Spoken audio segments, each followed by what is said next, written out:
Olá, amigas e amigos, é um prazer revê-los virtualmente para que nós possamos dar prosseguimento ao nosso programa de atualização do curso de Direito Constitucional, sua 13ª edição, da editora Atlas Gen, agora referente ao mês de julho do ano de 2023. Quero inicialmente consignar que julho, de modo ordinário, é um mês destinado a férias, não só judiciais, como também legislativos. Isso, evidentemente, impacta de modo direto a nossa atualização. Nós não temos acordos publicados durante o mês de julho do Supremo Tribunal Federal, até por conta do seu recesso judiciário.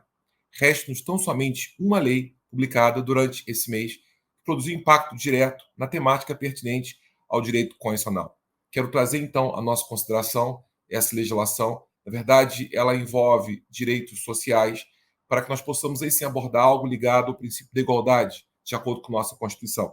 Faço, então, alusão à Lei 14611, de 3 de julho de 2023, dispõe sobre igualdade salarial e critérios remuneratórios entre mulheres e homens, ou seja, dispõe sobre igualdade retributiva entre os gêneros. Essa matéria tem a ver com direitos sociais, especificamente igualdade, o que me leva, evidentemente, a trazer algumas considerações sobre igualdade, seu caráter relativo e os modos pelos quais esse princípio pode ser implementado, de acordo, inclusive, com o nosso livro, nosso curso de Direito Constitucional, na parte pertinente a direitos sociais. Primeiro, é importante lembrar que essa lei não produz inovação substancial em nossa ordem jurídica. Essa matéria, igualdade retributiva entre gêneros, já está prevista na CLT. Me refiro especificamente à CLT no artigo 461, caput, com redação que lhe deu a Lei 13467 de 2017. Já havia previsão da proibição dos critérios discriminatórios entre gêneros, inclusive também entre outros critérios para fins de retribuição pecuniária.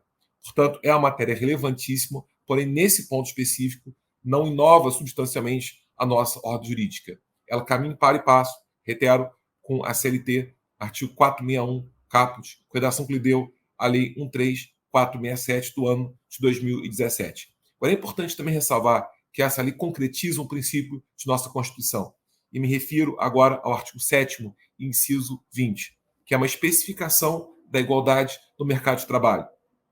Prevê proteção da mulher no mercado de trabalho, que me leva, então, a trazer algumas considerações sobre igualdade, especificamente igualdade retributiva, para que nós possamos, então, implementar alguns comentários sobre a nova legislação brasileira. É importante lembrar que igualdade, como qualquer princípio da Constituição, é um princípio relativo. Não há princípios da Constituição absolutos, muito menos direitos fundamentais. Assim sendo, igualdade admite distinções de tratamento entre pessoas. Desde agora, é importante fixar a ideia de que não é inconstitucional a distinção em si. O que é inconstitucional é a irrazoabilidade dela.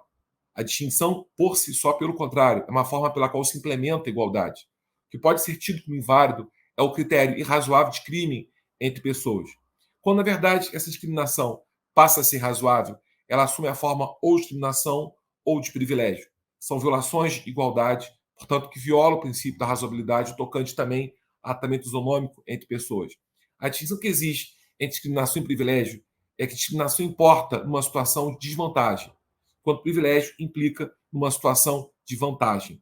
E nesse ponto é importante separar discriminação de preconceito, assim como também é importante separar privilégio de prerrogativa. São conceitos, em geral, nos cursos um pouco confundidos. Primeiro, há uma distinção entre discriminação e preconceito, porque preconceito é subjetivo interno, discriminação é objetiva externa. Isso quer dizer, preconceito é um sentimento hediondo. Por isso, ele é subjetivo e interno. Ele será a causa, em regra, da discriminação, que é o comportamento, que é objetivo e externo. Portanto, o preconceito leva à discriminação, via de regra, mas não se confunde com ela. Porque, repito, preconceito é subjetivo interno, é um sentimento, hediondo, claramente, por mais variados matizes, mas um sentimento, ao passo que discriminação é objetiva externa, é um comportamento, é um atuar de um sujeito de direito. Assim como também deve ser feita uma distinção entre privilégio e prerrogativa, porque privilégio é pessoal, se concede a alguém pela pessoa que ela é. Por isso, privilégio é incondicional. Quando na República, todos são iguais perante a lei. Privilégio se mostra odioso. Por exemplo, títulos nobiliárquicos, marquês, duque, conde, rei. A República abomina esses títulos, porque viola a igualdade formal das pessoas, que é um pilar que sustenta a República Brasileira. Na verdade, o que é possível são prerrogativas, que não são pessoais, são funcionais. Não se concedem às pessoas e sim às funções que elas desempenham. Por mais que se insista em falar em foro privilegiado, o foro nunca foi, não é e não será um privilégio. O foro é uma prerrogativa. Em rigor técnico, trata-se de foro especial por prerrogativa de função ou prerrogativa de foro. O foro conferido a um juiz, a um deputado, a um administrador, na verdade, não é dado à pessoa dele, mas sim à função que ele exerce. A tutela é eminentemente objetiva. Evidentemente, não é uma tutela subjetiva, a configurar privilégio, e sim prerrogativa. Então, desde agora é importante fixarmos essa ideia. Não é inconstitucional por si só a distinção entre pessoas. O que pode ser inconstitucional é a irrazoabilidade da distinção, do fator de crime entre pessoas. E quando houver essa irrazoabilidade, haverá a configuração ou discriminação ou de privilégio. Se houver desvantagem, discriminação. Se houver vantagem, privilégio. Muito bem, a partir da ideia de que esse princípio venha a ser relativo, quais são os modos pelos quais se pode implementar a igualdade? Não violá-la, pelo contrário, mas implementá-la. No nosso livro, quando nós abordamos os direitos sociais, igualdade material ou real, nós abordamos 3 meios pelos quais pode haver implementação da igualdade. Um método norte-americano, um método nórdico-escandinavo e um método franco-germânico. A previsão que nós estamos agora a abordar, justamente a Lei 14611 de 2023, tem a ver com o método que é franco-germânico, ou seja, a proibição de discriminações.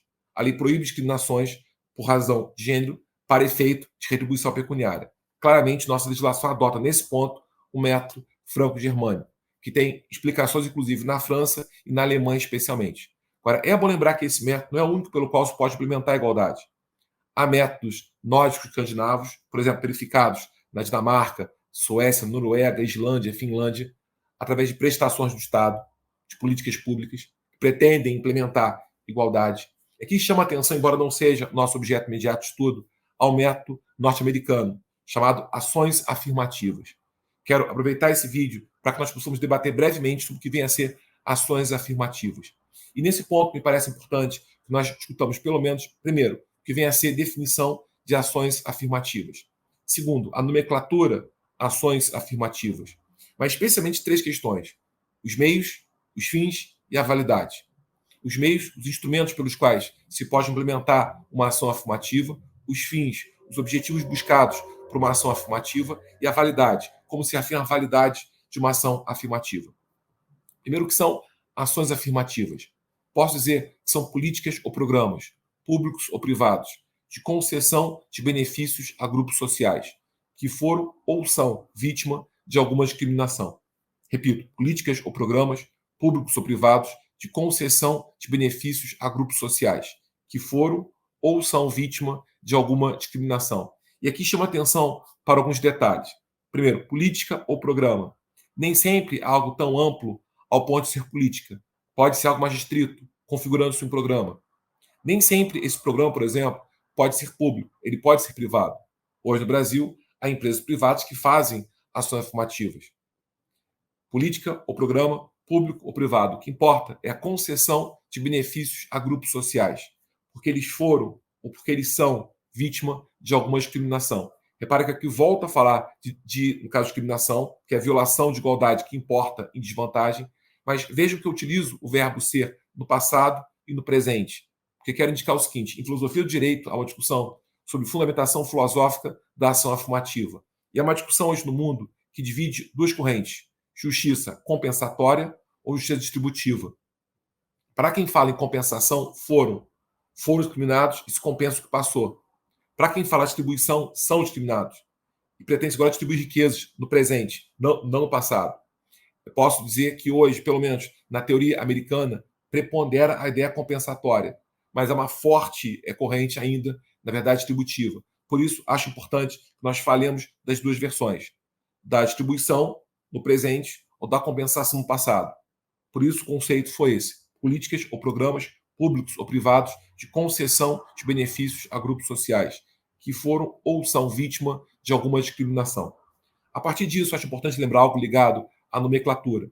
E parece mais adequado nós falemos ações afirmativas. São ações estatais de afirmação de um princípio, igualdade. O termo norte-americano affirmative action é o mundialmente mais citado. Por favor, evitem que nós possamos falar em discriminações positivas me parece uma terminologia equivocada. E, por favor, evite que nós falemos sistema de cotas. Embora não venha a ser equivocada, é uma terminologia insuficiente. Por isso, me parece mais adequado nós falemos ações afirmativas. Primeiro, deve ser evitada a nomenclatura discriminação positiva, porque em si mesma ela se mostra contraditória. Discriminação é sempre negativa, até porque viola igualdade. Não há como vir a ser positiva. E vejam, a ação afirmativa é o modo pelo qual se implementa igualdade. Discriminação é o modo pelo qual se viola igualdade. Portanto, não poderia vir a ser positivo. Assim sendo, esse termo discriminação positiva, embora o termo alastrado no Brasil e no exterior, me parece um termo equivocado. E não só equivocado, como contraditório. O termo sistema de cotas não parece errado, mas é um termo insuficiente. Porque verificaremos agora que as cotas podem ser um dos meios, mas há outros meios possíveis de implementação de ação afirmativa, sem contar que não se fala sequer dos fins buscados através dela. Repito, não se mostra uma terminologia equivocada, mas pelo menos uma terminologia insuficiente. Por isso deveria ser evitada. Assim sendo, prefiro falar de ações afirmativas, affirmative action, seguindo o caminho da doutrina norte-americana. A meu ver, colocadas as premissas, nós temos três grandes questões a discutir: meios, fins e validade. Meios. O meio mais comum, conforme havia colocado, é o sistema de cotas, através do qual fixa-se um percentual, um valor relativo, e se reserva a vaga àquela percentagem. Mas é bom que se fale que hoje, em nível comparado, não é mais o sistema mais usado no mundo. E outros meios mais implementados hoje. O meio que hoje o mundo mais tem utilizado é o sistema de bonificação, ou o sistema de pontuação, que não trabalha com valor relativo, mas com valor absoluto. Ou seja, há uma bonificação, uma pontuação atribuída a alguém, somada à pontuação que já possua por desempenho individual, possa dar a esse beneficiário acesso ou não àquela vaga pleiteada.